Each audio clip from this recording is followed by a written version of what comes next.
Are you a business owner looking for real advice and input? You're in the right place. From concept to launch to growth, funding, and beyond. Welcome to Startup Hustle with your hosts. One once sold a business for $150 million. The other, the author of $1 Million Bedroom. Here are your hosts of Startup Hustle, Matt DeCoursey and Matt Watson. 1, 2, 3, 4, 3, 2, 1. And we're back. Another episode of Startup Hustle. Matt DeCoursey here with Anurag Patel, who'll be sitting in for Matt Watson today. Anurag, what's up? Not much. Today's a great day here in Kansas City. It is, man, and I appreciate you coming and sitting in for Mr. Watson, who was called away to parent-teacher conferences.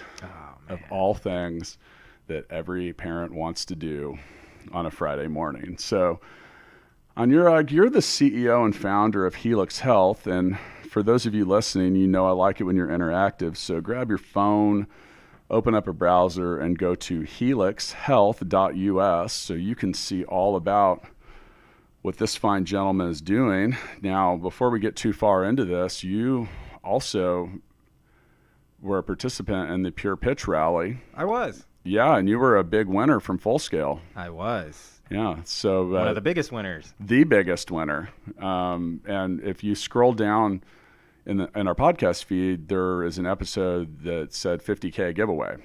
And what we did at Full Scale was here in Kansas City, we participated for the second straight year in the Pure Pitch Rally, which is a pitch competition of sorts. And there's 8 companies, but we gave away quite a bit of stuff. More than 50K? Actually, yeah. We did that last year too. We went to go give away 50 and we gave away 70, but we gave away 60 this year. And your company, Helix Health, was the grand prize winner and recipient of $15,000 of development credit from Full Scale. Congrats, man. Thank you very much, and we really appreciate your support. I appreciate what you're doing here in town, and we're going to talk a lot about that. And, you know, when it comes to that stuff, I guess I'm supposed to say, and I have made it all the way this far in, this episode of Startup Hustle is brought to you by Fullscale.io. So, all right, Anurag, let's get started with you grabbing this mic and giving everybody what was your pitch the other night? You know, what that would be a great place to start. Yeah, so Helix Health does healthcare analytics. We look at large populations. So we're a big data company. We look at the data from a clinical, which is an electronic medical record, or a claims, which is your insurance company. Their data, and we try and analyze which people in the population are likely to not get the maximum amount of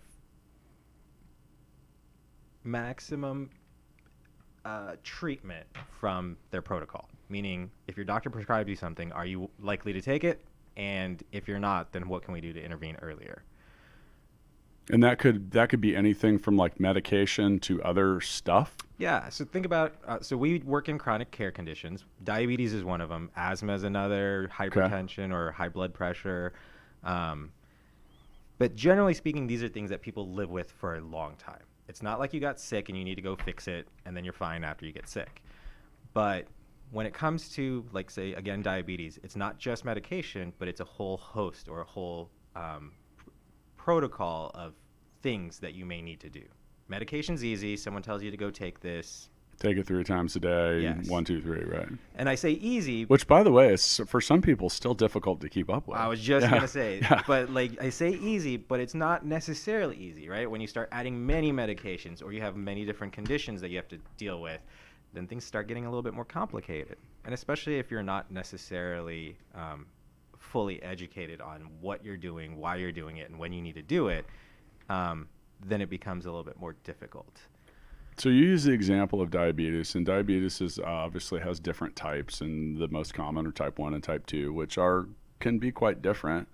But so when you talk about maximizing your routine or your whatever you need to do, for example, type 2 diabetes is something that you can almost create within yourself as an adult, I believe, and it has to do with, I mean, I don't know, but you can also kind of get rid of it too. Like, but isn't the routine about what you're eating or your exercise or different stuff like that? Is that the kind of stuff you're keeping up with, or is it strictly related to like treatment? Yeah. So going back to the types, there's type 1, type 2 diabetes, and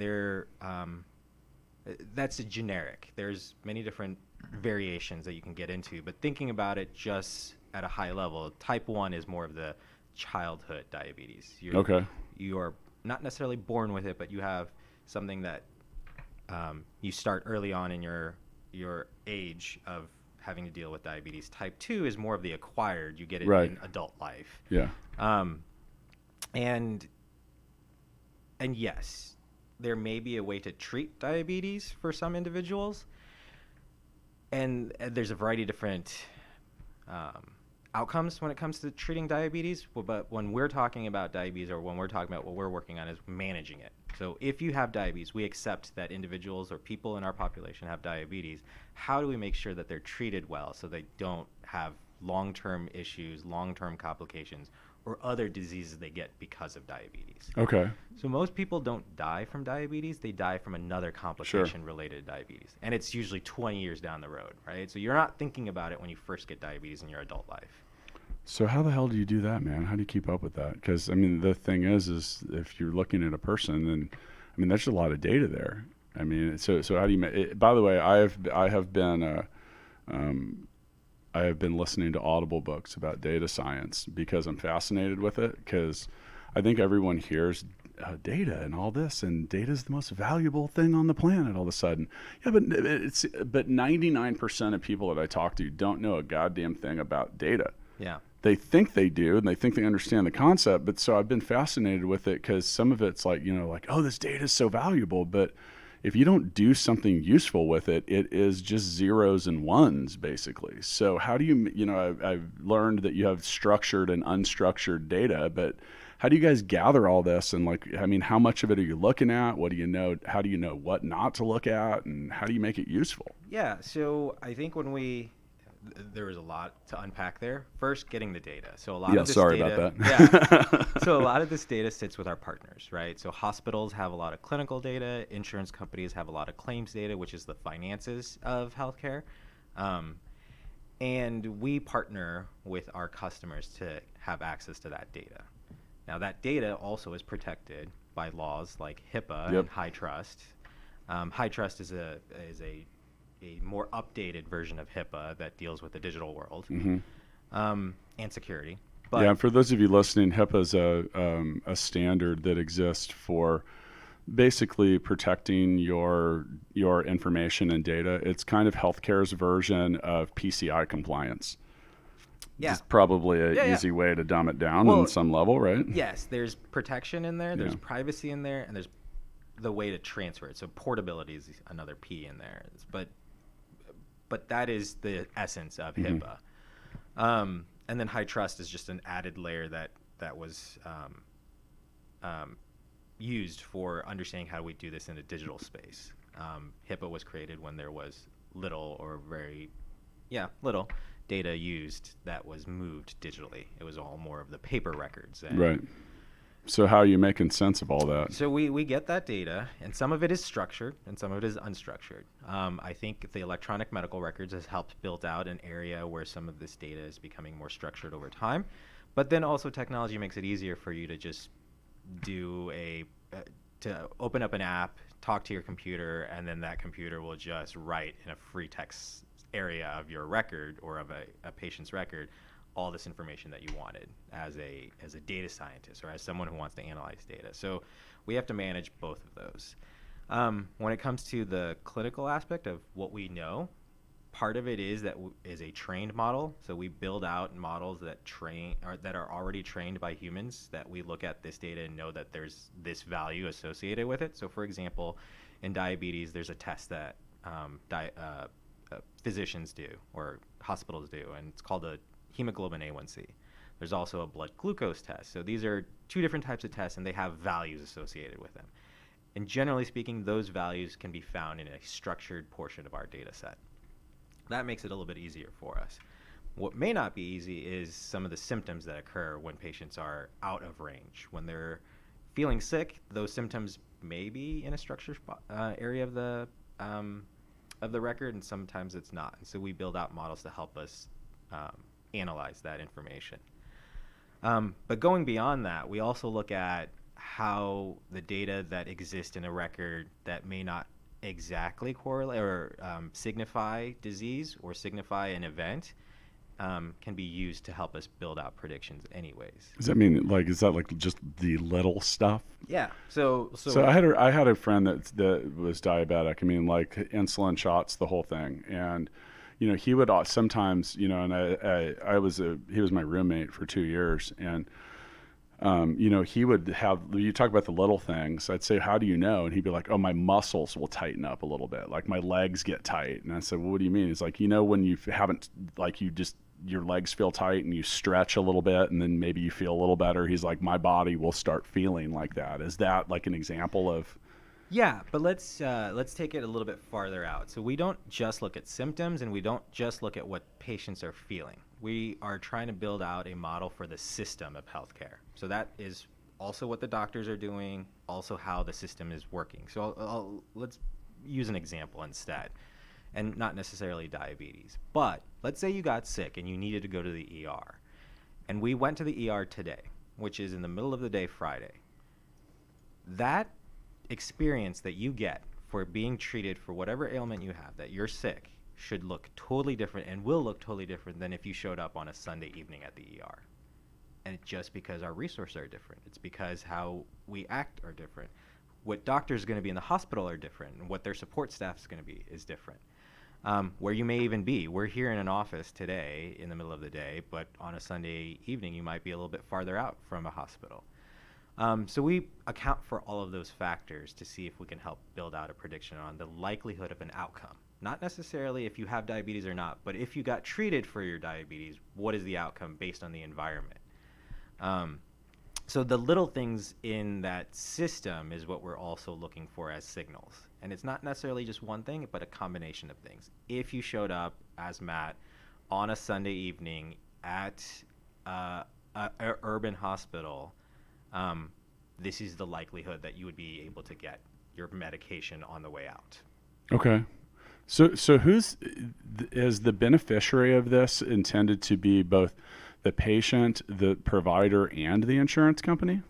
Yeah, so our direct customer, our direct beneficiary is the hospital and the insurer. Our indirect is our patient.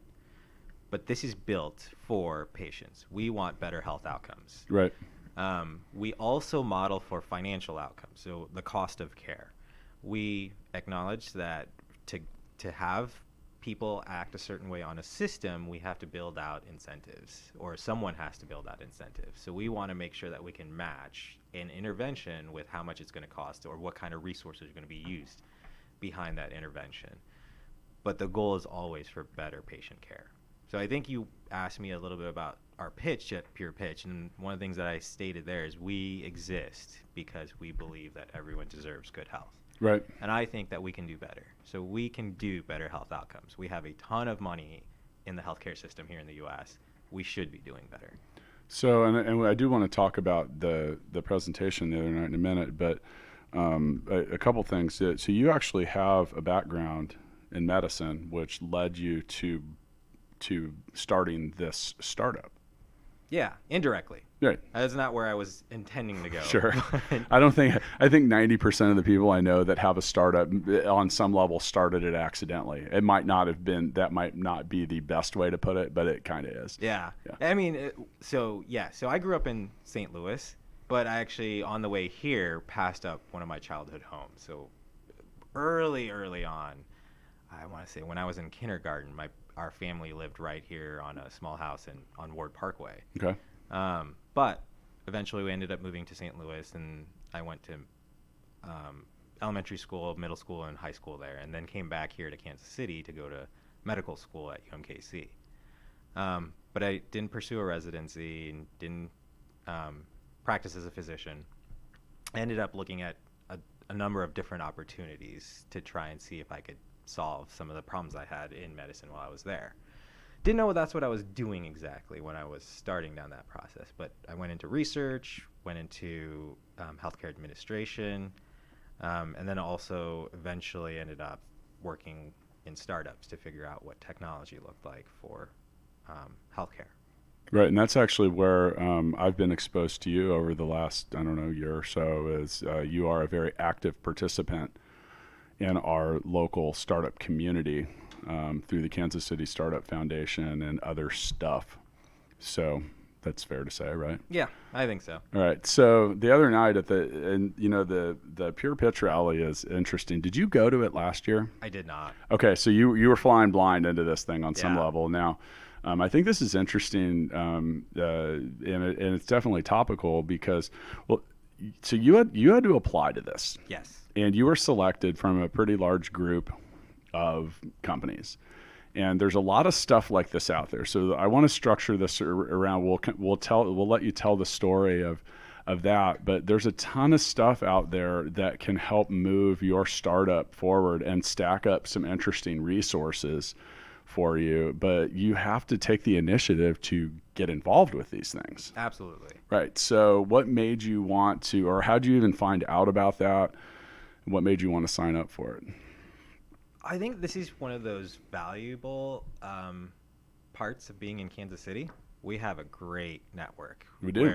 Where we help support each other, we help engage each other, we help educate each other.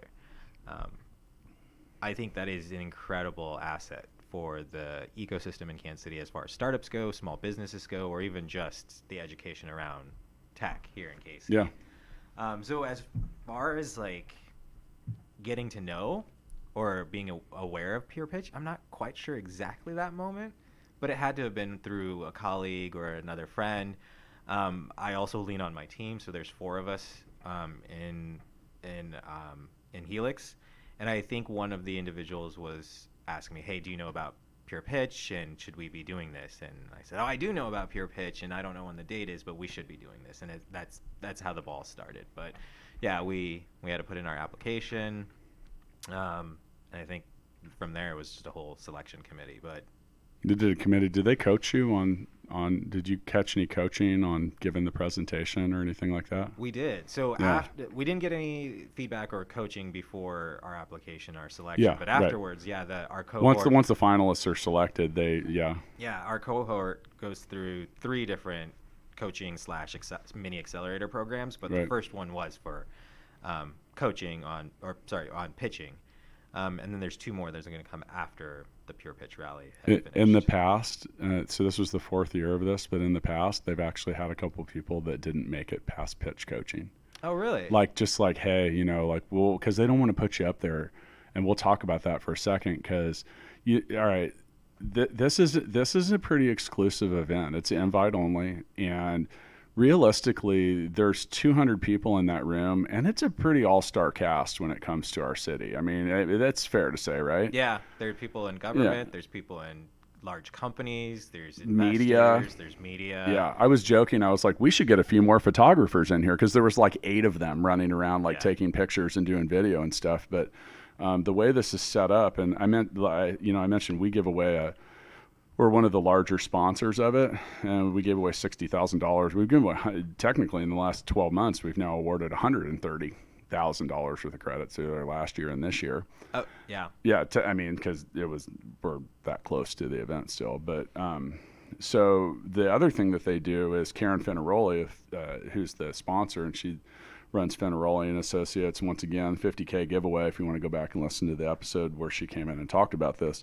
But she does a really great job of getting people that come in, and they are the, quote, sharks.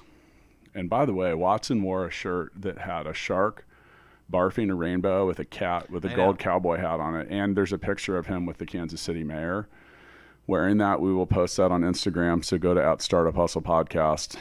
I might just leave that at the top of the feed, like just post it over and over again, so no one has any hard time finding it. But Yeah, that shirt was awesome. Yeah. I especially appreciated the rainbows. It was he came How in do you my search office and for he was like, shark so I've thing? got my shark shirt on, and I looked at it and I was like, wow, Matt, you do you. But it was pretty funny. So with that, the quote sharks that come in, they all give away $1,000 cash, and they give it away after the pitches to the companies that they choose. And I think there was probably like 40 or 45 of them this year. I think there were at least So you won 45. quite a few of those checks too, didn't you? We did. We won. I can't remember the exact number. It was but like probably 8 to 10. No, it wasn't that high. It wasn't? I wish it was, but there were many. I think there were 3 healthcare related, or Right. we'll put them in the same bucket. Sure. Even they're not. Startups, and I think there were many times when an investor got up and said, I want to do this, but I'm going to do that. I care about diabetes and Helix, but I They kept doing that, and I'm sitting there thinking, I'm like, wow, you just really got someone excited, and then plucked that money right out of their pocket. I'm like, there were a number of us that were like, oh yeah, oh wait, no. So the thing is there's some serious coin on the line here between even just what we gave away and those checks. That's $100,000 out there. Yeah. And so they go through, and each person award, says, hey, this is who we're giving the award for. Now, back to the caliber of the folks that are there. I mean, these are people that own big companies in town. They're hitters. And with that, other guests. And now all of a sudden you are, boom, on a small stage with a mic in your hand with 3 minutes to talk about your stuff with some stakes on the line. It's not just like talking about it. And did you feel the pressure once you actually got up there? I did a little bit. I think part of it is it's also a different type of pitch, right? So whenever we've done this in the past, or whenever I've done this in the past, you get visuals. So we didn't have anything that we could use as a PowerPoint to show. So I said, you're on a little tiny stage with a mic in your hand. You don't have a pitch deck. You don't have an outline. And then you also don't get a lot of time. Too. Yeah, 3 minutes, you man. Get 3 minutes. It's like not much time at all, but it's also a frickin' eternity. Yeah. 3 minutes is a lot longer than you think it is when you're in that situation too. Yeah, and I think our goal, at least my goal was, which I think I probably overcompensated too much because I didn't use all of my 3 minutes, but it was to try and cut out as much as I needed to say so that I didn't just keep talking about stuff and going over the 3 minutes.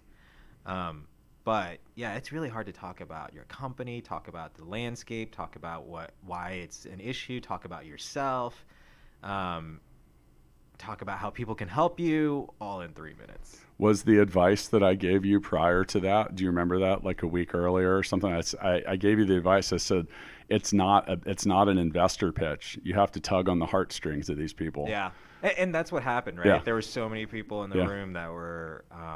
They don't care how you generate revenue. They don't care if you have traction. It's all about the heartstrings. Yeah. Can they personally connect? Can they connect to it? Yeah. Personally connected with their younger lives, right? True. Their youth. I grew up on a farm, therefore. Yeah. Well, let's talk about that because one of the companies, Libby Martin at Calving Technologies.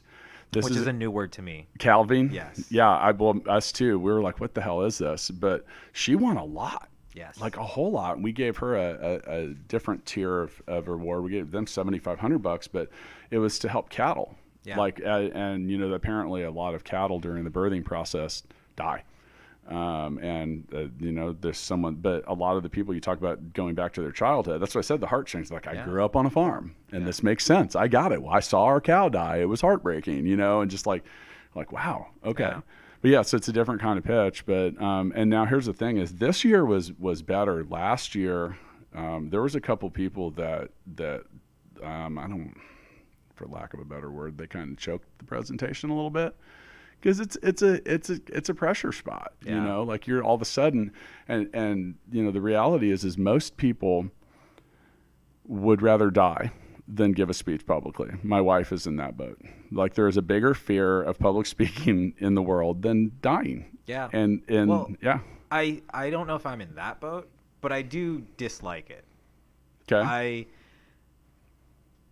Speeches are a little bit harder than like teaching, let's say. Sure. So if I needed to tell a large group of people what I was thinking or tell them about our process, it's easier. But if I needed to like do a speech, it's a little bit harder because then you have to get in the minds of your audience, talk or think about how they relate to you or relate to this, and then meet them at that level. And sometimes teaching, I don't know if I necessarily do it that way. I try and bring them to what the content is. It's also different when there are stakes on the line. Yeah, like when absolutely. you're teaching, you're teaching a class and you're the expert, and like it's different when like, okay, if I get this right and I really crush this, I might actually put a large amount of money in my company's bank account. Yeah. Or something like that. And I think that just kind of dials up the pressure. Yeah, you can tell when some people give the presentation. Now, I always, like, anytime I talk about fear of public, I am not afraid to speak. I spoke right after you did, actually, a few minutes, and I had 3 minutes as well. Yeah. Same crowd, and, literally, like, I didn't have any preparation for that because we didn't know who we were giving away money to. Yeah. And But did you have anything on the line? I had $60,000 that we gave away, and but not in the same regard. But I'm not a big fan of trying to memorize your speech because everyone that gets caught, and you can tell they lose a spot, and then they're like, and it's because they're trying to replay the word for word and get caught up to where they were at. So I can tell that's what's happening anytime I see someone giving a presentation publicly and they get caught. They kind of get off kilter. And, like, my recommendation is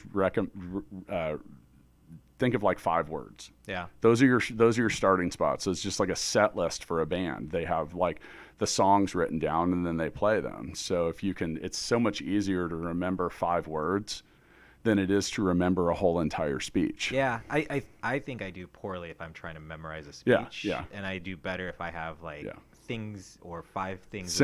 Similar. Yeah. And because that way, if you get off track, you're kind of working your way down that list. It's way easier to put yourself back and not be like, because that 10 seconds, and you see that, see it happened to a couple people, and it's the reality. But that's always my advice. And some people just, I don't know. Yeah, I am excited and proud of the rest of our group. Like, they did great. Awesome. They did great. Last year, the presentations were a little. There was a couple of rough spots in there and some of the people, and I don't know if you, if it was apparent, but had never done this before, and some of them have never even done a pitch before. So this was a brand new thing to them, totally. Well, once again, congrats. Thank you. Yeah. You brought home some booty. But so, some of the other stuff, like Google gave away like a suite of, I think they gave away like you got like $20,000. Yeah, they gave away $20,000, which is great because startups like ourselves, we start collecting a lot of these credits. It's like G Suite and just different stuff like that. Yeah, cloud space or time. So I think it's both like actual space and servers on the cloud as well as like time on the cloud that we get from Google. I think they just give us in credits and then we can use it however we want. We actually you won't use $20,000 worth because it'll have like a 2-year limit and you'll get through like $1,200. No, we will. Oh, you will? So we're actually building out our tech so that we can. We also got similar credits from AWS. That was something that we just finished right before Pure Pitch. So we were in the Amazon Web Services Accelerator earlier this year that finished end of September, and we went to Amazon headquarters. So I didn't, but one of our co-founders did, and pitched to Amazon. And then we ended up winning 3rd place, got a bunch of credits. But what we do is we do a lot of analytics. So a lot of the machine learning that we use to build out our models are very computation or compute heavy. Right, and that's going to use a lot more computing power than like a simple software as a service platform or something like that. Yeah, and so initially when we build out those models, it does take a lot of server time, and Amazon and Google Cloud are great ways to use that. Yeah, that's good that you're going to utilize that. I was talking to one of the to Lauren Lawrence of Stenovate, who was one of our big winners last year, and I said, how much of that AWS credit have you used? And she's like, $500. Yeah. So sometimes it's a little oversold.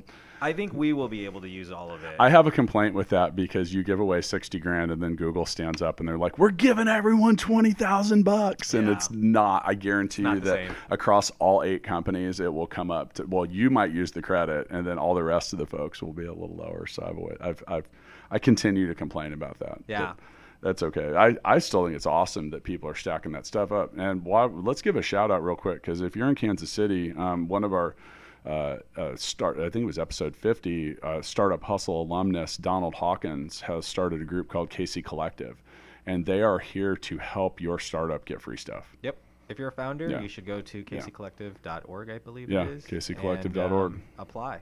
And what they've done is they've taken the effort to establish relationships with places that'll give startups free stuff. Yep. And I think beyond that, And there's a great, big list. I was going to say there is a big list of perks, but beyond that, there's a great network. So I'm part of the collective, but just being able to get some of the educational programs that they put together, talk to each other. We have a network, chat group that we can throw stuff out to. Say, hey, I'm working on this. Have this problem. Has anyone solved it?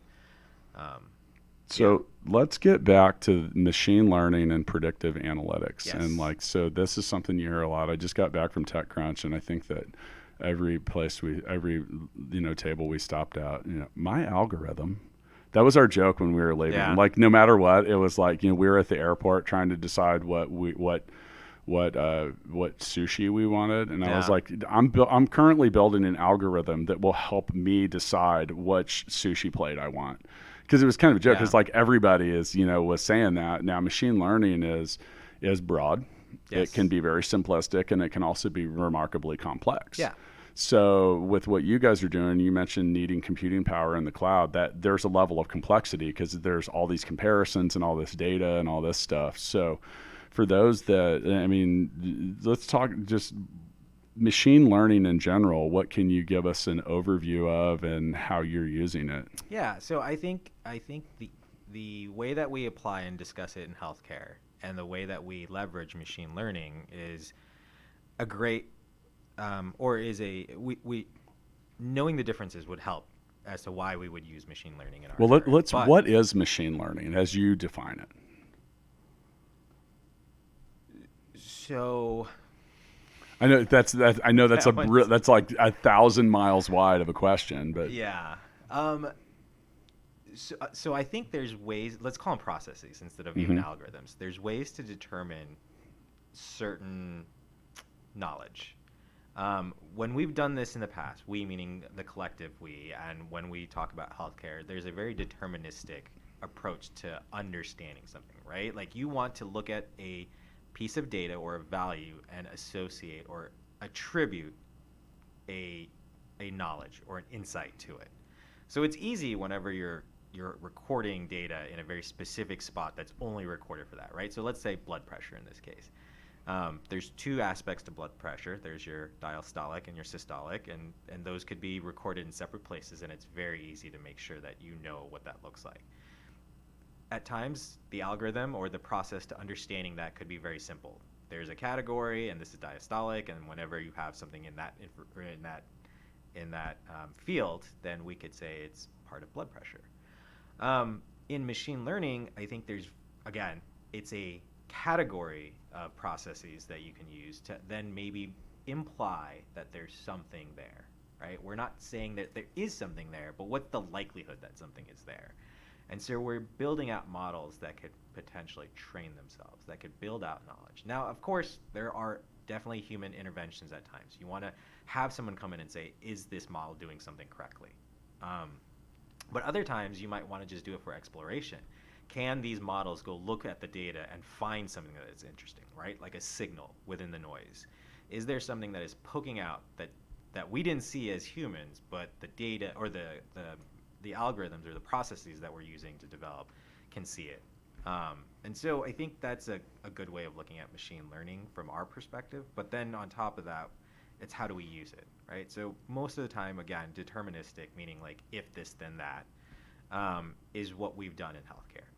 Can you tell me for certain, and I think we use, or not think, but we use two terms, sensitivity and specificity, for how do we put like the bumpers or the guidelines between our confidence in something. But how can you tell me something when this happens, right? So that's like diagnosing diabetes. That's saying, hey, this is the treatment, and this specific treatment caused this specific outcome.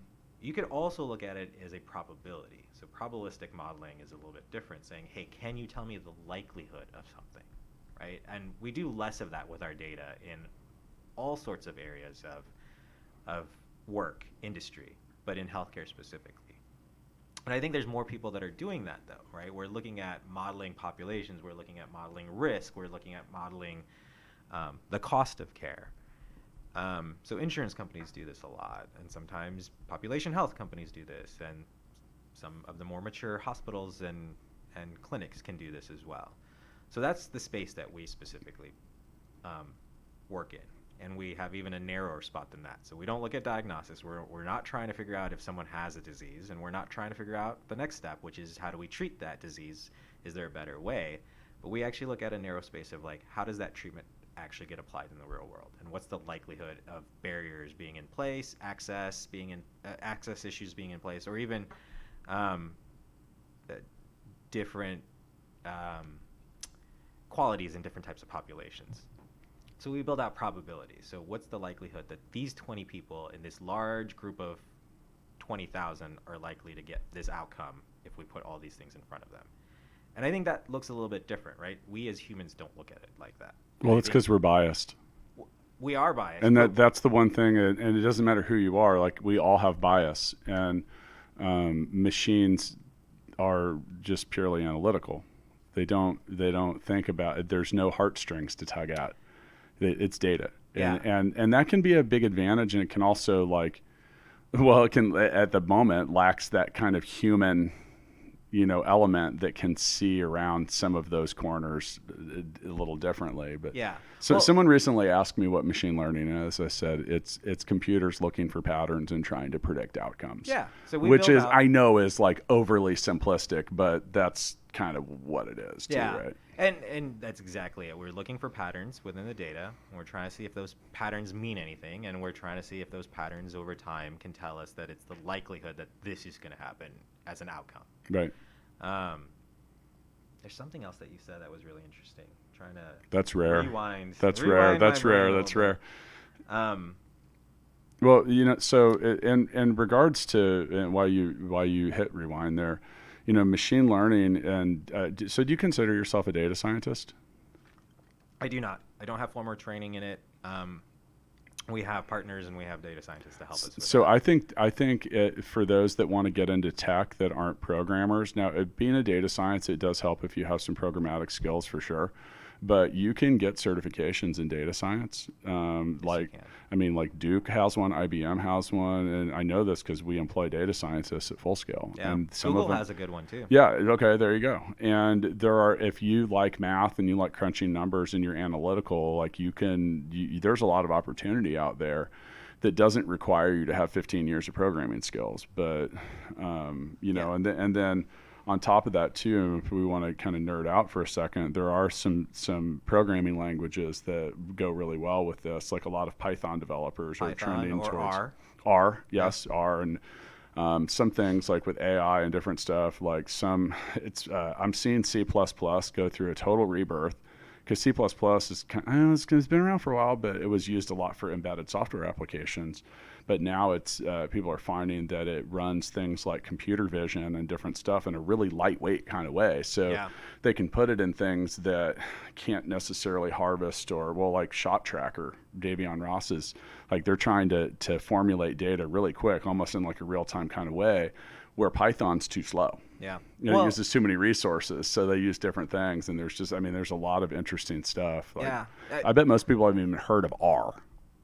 Depends on where you're at, right? Yeah. But I think R is more statistical. So if you're from an academic standpoint, background, then R is much easier to know that's what you use. Yeah. I think one of the interesting thing is over the last couple of years, though, both R and Python have libraries that work in machine learning and AI. And it's very quick that if someone creates a library in one, that someone's going to, the community is going to mimic and create the same library in the other. So I think that's been helpful in saying, hey, if you're going to work in one, it's pretty easy to work in the other. But there's definitely, I think, advantages of both of them. And many times we consider using both all the time. So there's... Right. Yeah. And Python has got, so we have a ton of Python programmers at Full Scale, but most of them are actually not doing machine learning with it. It has been a popular framework for software test applications. Yeah. So a lot of that stuff is powered by Python. Python's good for automating stuff. So, and that is like senior test automation programmer it needs every bit of experience that any senior developer has. That's complex and different stuff. So it's fascinating.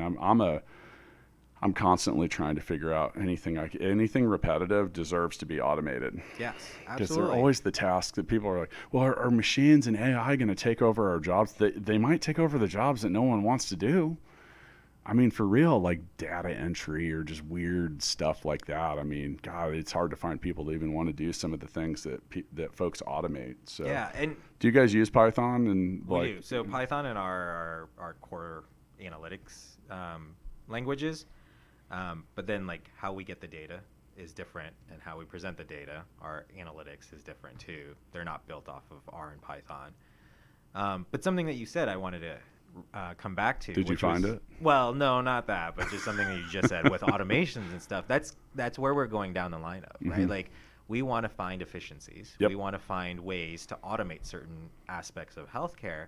And a good example of that is, you mentioned medications earlier. So if we can identify 20, 50 people in a population that need medication, med check, or changes, then how do we reach out to them? Should we have a human reach out to them? That's how we sometimes do it today. Can we automate that process? Yeah.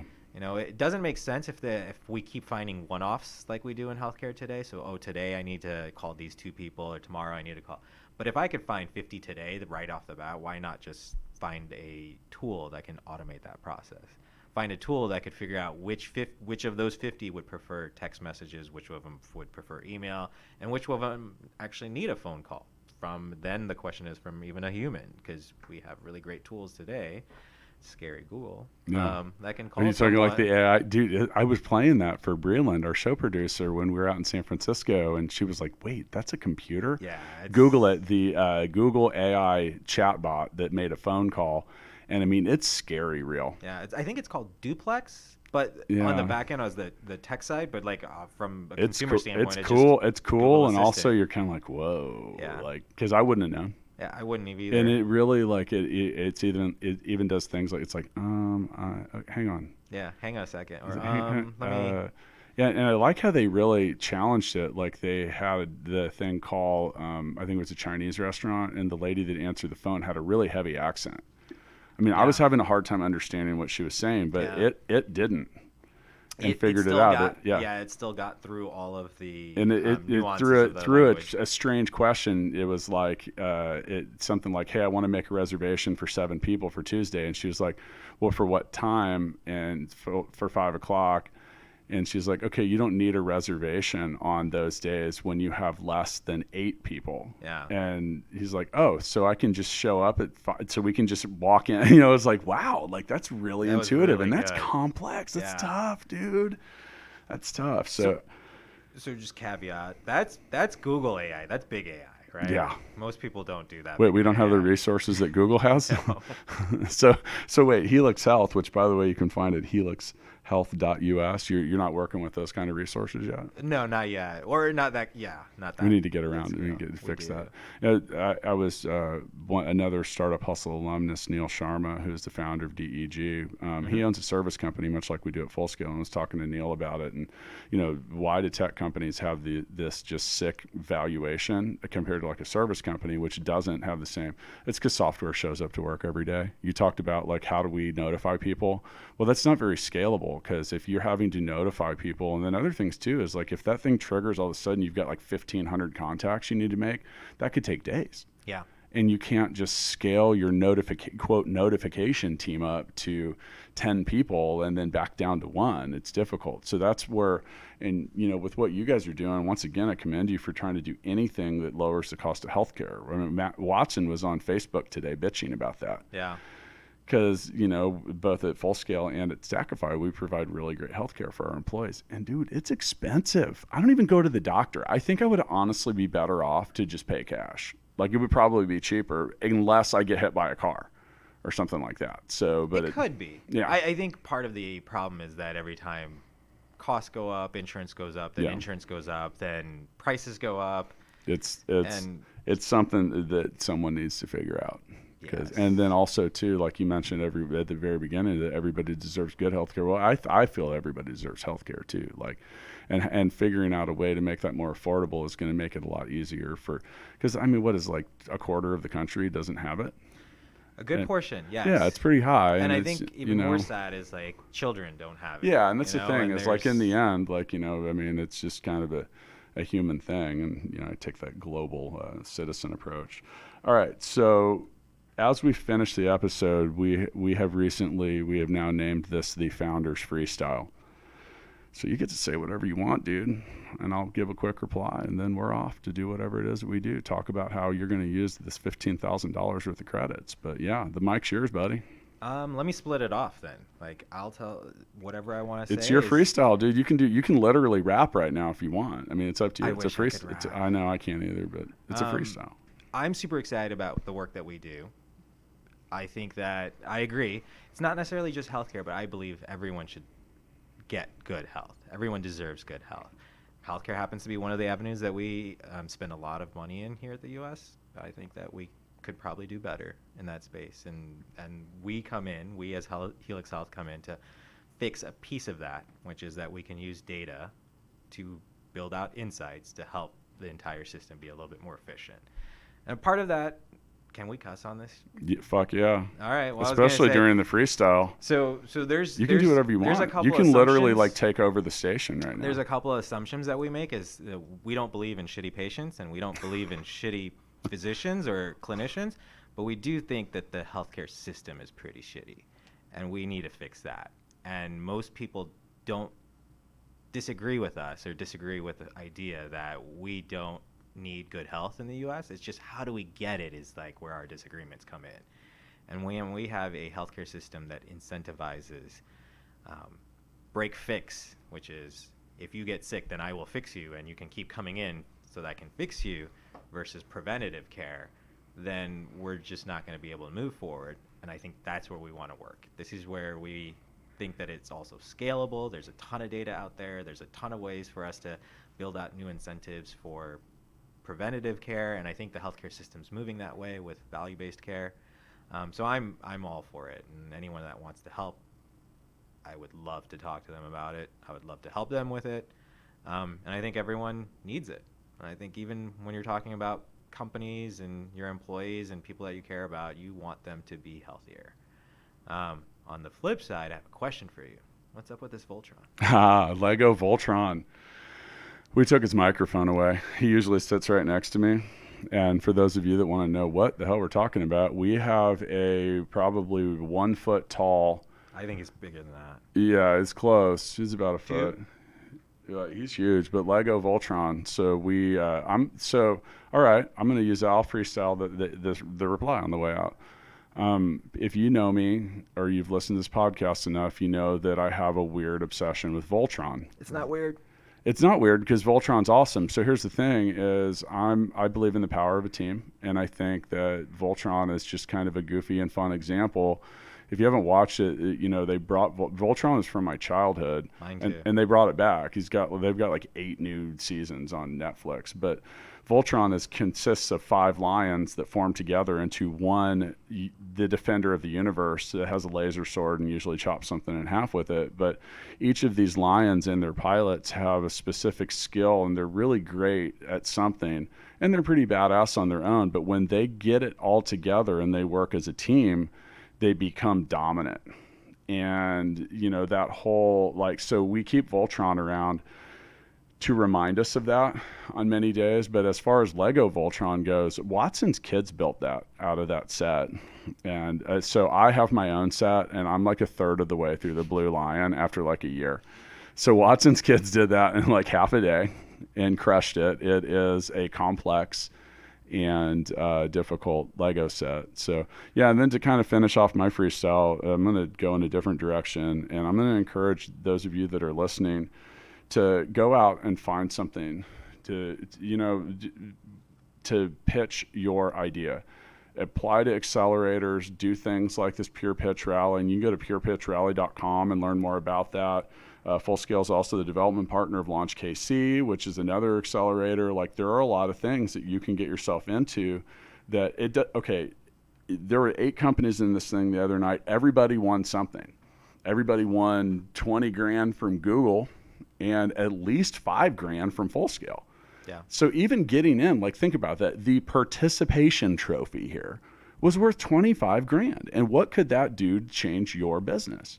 And the answer is a lot. But the thing is and I have this theory that the greatest album of all time was never heard. And I know that might be far-fetched and you can't prove whether I'm right or not, but in the end, you have to market and sell stuff. So when I said the greatest album of all time, there was someone that was like, or they didn't push it, or it didn't get promoted, it's stuck in a file cabinet somewhere. And, you know, maybe that's true or not, but, you know, regardless of how much you despise public speaking or maybe even selling, that's your validator. Sales. That's how you're going to get more resources. Whatever it is, you have to get it out there, and it's good for you. It's good for you to hear the feedback. That's the main thing. And you're going to hear no, and it's good for you to hear no, because I don't care how great your idea is or who you are, you're going to hear a lot of no. Do you agree? I agree. You're going to hear so much no. I mean, dude, you can literally have 3 successful startups that you've crushed, exited from, you're half fucking famous, and someone's still going to tell you no for whatever reason. It might be them more than you, but you're going to hear no. It's just part of it.